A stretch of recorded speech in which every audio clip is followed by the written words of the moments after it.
শুভ সন্ধ্যা বন্ধুরা, তোমাদের সকলকে স্বাগত জানাই আমার ইউটিউব চ্যানেল লেটস টিচ। আজকে আমরা দ্বিতীয় পর্যায়ক্রমিক মূল্যায়ন 2025-এর তৃতীয় শ্রেণীদের বিষয় গণিতটিকে নিয়ে আজকে আলোচনা করব। তো তোমরা সকলেই জানো যে পূর্ণমান 30 এবং সময় কত, সময় 50 মিনিট। তো আজকের এই প্রশ্নগুলো কিন্তু খুব খুব গুরুত্বপূর্ণ প্রশ্ন এবং বিগত বছরের পর্ষদ থেকে নেওয়া নমুনা প্রশ্ন। তাই অতি অবশ্যই তোমাদেরকে ভিডিওটি শেষ পর্যন্ত দেখতে হবে এবং প্রশ্নগুলোকে খাতায় খাতায় লিখে তোমরা প্র্যাকটিস করতে পারো।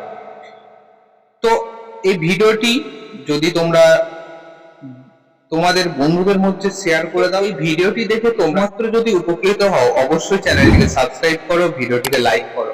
তুমি যেমন দেখছো তোমার বন্ধুকেও দেখার সুযোগ করে দাও, ওদের মধ্যে শেয়ার করে দাও। তাহলে শুরু করা যাক আজকের আমাদের ভিডিওটিকে।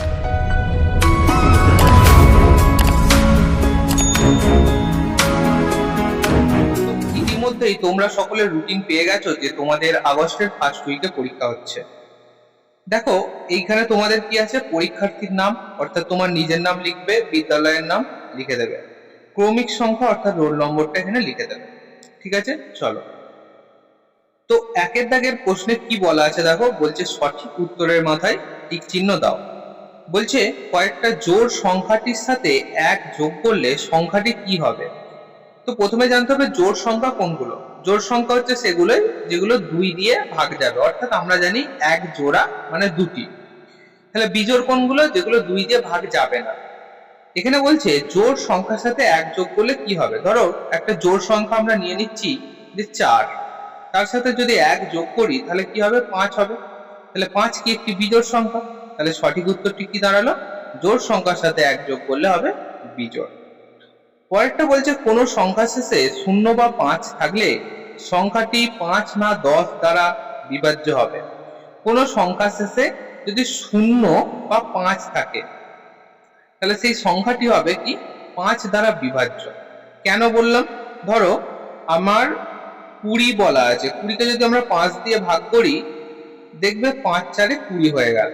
ঠিক আছে, এই যে 20 শেষে 0। আবার যদি আমরা 25কে 5 দিয়ে ভাগ করি তাহলে 5 5 25, এরও দেখো শেষে 5। তাহলে 0 বা 5 থাকলে কোনো সংখ্যা শেষে সেটি কিন্তু 5 দ্বারা বিভাজ্য হবে।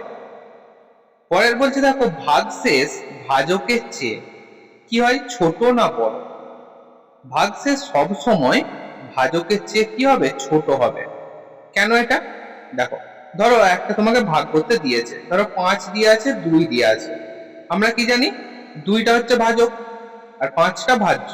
তাহলে 2 দুগুণে 4, দেখো বিয়োগ করে কত হচ্ছে 1। তাহলে একটা হলো আমার ভাগশেষ। তাই দেখো এখানে 2 এর থেকে একটা কিন্তু ছোট, তাই ভাজকের থেকে ভাগশেষ কিন্তু সবসময় ছোট হয়ে থাকে।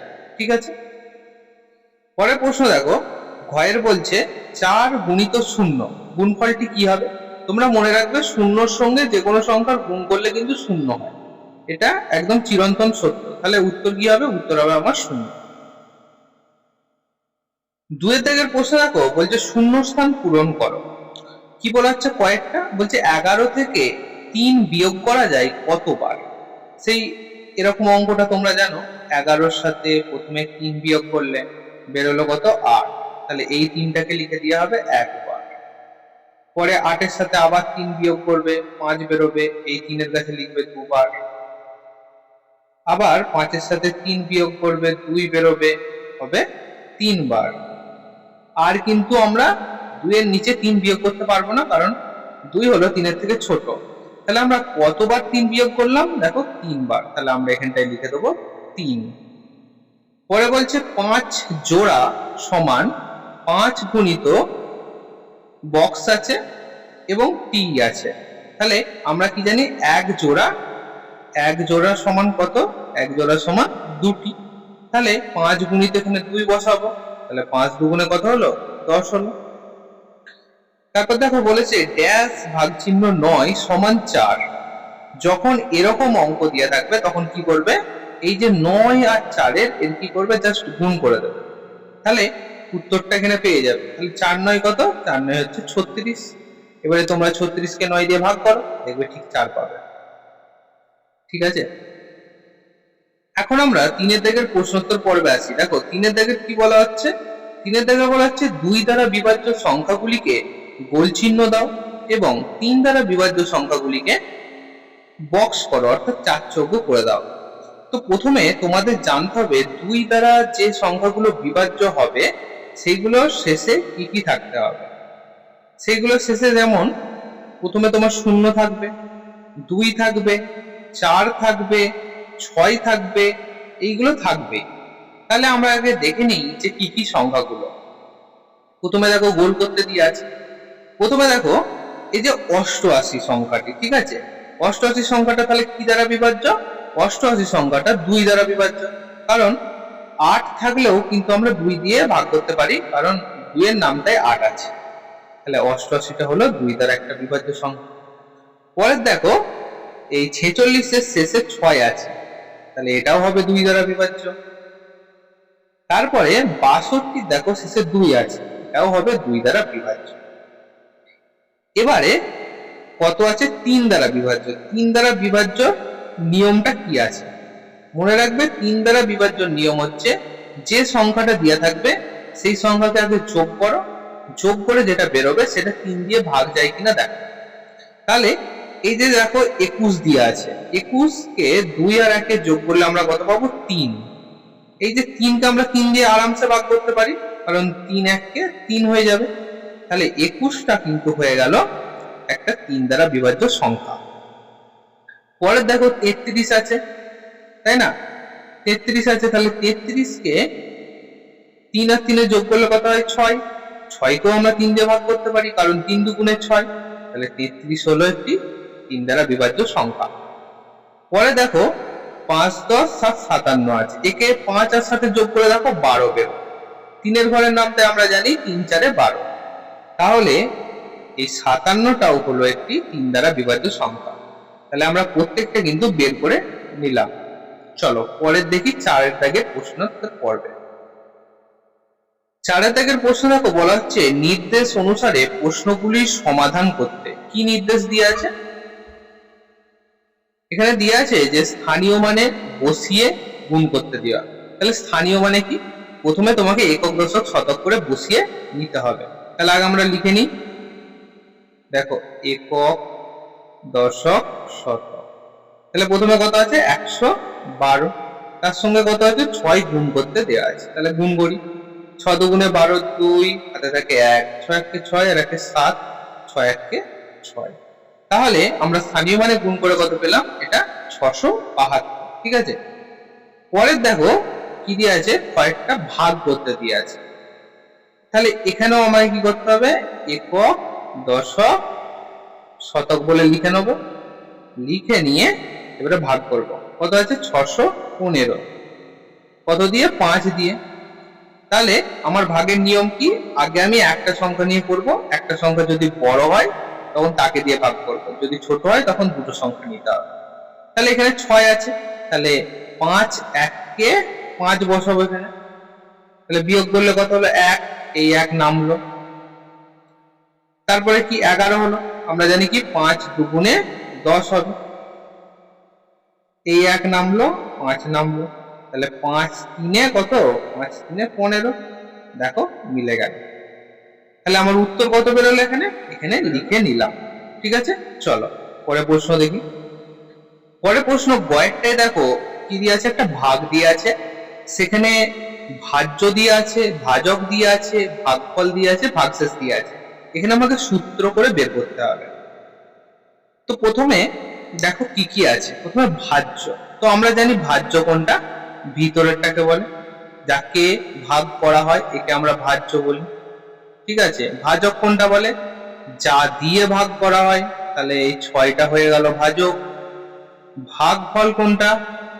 ভাগকে বলা হয় ভাগফল, তাহলে এই 8টা হয়ে গেল ভাগফল। আচ্ছা, তারপরে হচ্ছে 2, 2টা কি হবে? 2টা হবে ভাগশেষ। তাহলে ভাজ্য আমরা এখানে লিখে দিলাম 50, ভাজক 6, ভাগফল 8 ও ভাগশেষ হলো 2। তাহলে এই লেখাটা আমাদের কমপ্লিট হয়ে গেল। পরে প্রশ্ন দেখি। পাঁচের দাগের প্রশ্নতে কি বলা হচ্ছে দেখো, বলছে অঙ্কের ভাষায় প্রকাশ করে সমাধান করো। কৃষ্ণনগরের কোনো পরিবার প্রতিদিন 123টি পুতুল তৈরি করে, ওই পরিবার 5 দিনে মোট কতগুলি পুতুল তৈরি করবে? তাহলে একদিনে 123টা, তাহলে 5 দিনে কত? অনেক বেশি হবে। তাহলে অনেক বেশি হলে আমরা কি করব? গুণ করব। তাহলে 123 গুণিত 5, 5 দিনে 15-র 5 হাতে থাকে 1, 5 দুগুণে 10, 1 11-র 1 হাতে থাকে 1, 5 1 5 আর 1 6। তাহলে কত পেলাম আমরা? 615টি পুতুল তৈরি হবে। তাহলে আমরা উত্তর লিখে দেবো 615টি পুতুল তৈরি হবে। ঠিক আছে, চলো পরের প্রশ্ন দেখি। পরের প্রশ্ন অর্থাৎ ক্ষয়ের দাগের প্রশ্ন দেখো, বলছে 812টি মাছ 8টি বক্সে সমান সংখ্যায় রাখলে প্রতিটি বক্সে কতগুলো মাছ থাকবে, কতগুলো মাছ বাইরে পড়ে থাকবে? তাহলে কি করতে হবে? যখনই সমান সংখ্যক বলছে তার মানে আমাকে ভাগ করতে হবে। এই প্রশ্নটির উত্তর আমরা এই ফাঁকা জায়গাটিতে করব। দেখো, প্রথমে 812কে কি করব? 8 দিয়ে আমাকে ভাগ করতে হবে। দেখো 8 1-কে 8, 1 নামলো। এই 2টা কিন্তু আমরা সঙ্গে সঙ্গে নামাতে পারবো না, তার জন্য আমাকে কি করতে হবে? একটা এখানে শূন্য খাওয়াতে হবে। ঠিক আছে, তাহলে কি করতে হবে? প্রথমে একটা শূন্য খাওয়াই। এরপরে আমরা কিন্তু এখানটায় 2টাকে নামাতে পারবো, নামালাম। এবারে কি 8 আর এখানে 12 আছে, তাহলে 8-এর ঘরে নামতে 8 1-কে 8, 8 2 16, বেশি হয়ে যাচ্ছে। তাহলে আমাকে কি করতে হবে? 8 1-কে 8ই নিতে হবে। তাহলে এবারে 8-এর সাথে 12 বিয়োগ করলে কি হয়? 8-এর পর 9 10 11 12 অর্থাৎ 4। তাহলে আমরা এখানে 4 লিখে দেবো। তাহলে আমরা এখানে কি কি পেলাম? তাহলে কতগুলো মাছ বাক্সে থাকবে, কতগুলো মাছ বাইরে থাকবে। তাহলে আমরা উত্তর লিখতে পারি যে এই যে 101টি মাছ, এটা তো ভাগফল বেরিয়েছে, তাহলে এগুলো হবে বাক্সে থাকবে। এখানে আমরা লিখে দেবো উত্তরে 101টি মাছ বাক্সে থাকবে। আর এই যে 4 বেরোলো অর্থাৎ ভাগশেষ, এগুলো কি থাকবে? এগুলো বাইরে থাকবে, বাক্সের বাইরে এগুলো থাকবে। ঠিক আছে, তোমরা সুন্দর করে এখানে কিন্তু উত্তর লিখে নেবে। চলো, তো তাহলে শিক্ষার্থী বন্ধুরা, আজকে আমরা দ্বিতীয় পর্যায়ক্রমিক মূল্যায়ন 2025-এর তৃতীয় শ্রেণী বিষয় গণিতটাকে নিয়ে আলোচনা করলাম। এই ভিডিওটা খুব গুরুত্বপূর্ণ ভিডিও এবং তোমাদের অবশ্যই শেষ পর্যন্ত দেখার অনুরোধ রইল। এই প্রশ্নগুলো অবশ্যই তোমরা লিখে লিখে প্র্যাকটিস করবে এবং ভিডিওটি যদি ভালো লাগে বা ভিডিও থেকে তোমরা কিছুমাত্র উপকৃত হও, অবশ্যই চ্যানেলটিকে সাবস্ক্রাইব করো, ভিডিওটিকে লাইক করো, তোমাদের বন্ধুদের মাঝেও ভিডিওটিকে শেয়ার করে দাও। তাহলে দেখা হচ্ছে অন্য কোনো ভিডিওতে, অন্য কোনো দিন। After all, thanks for watching, best of.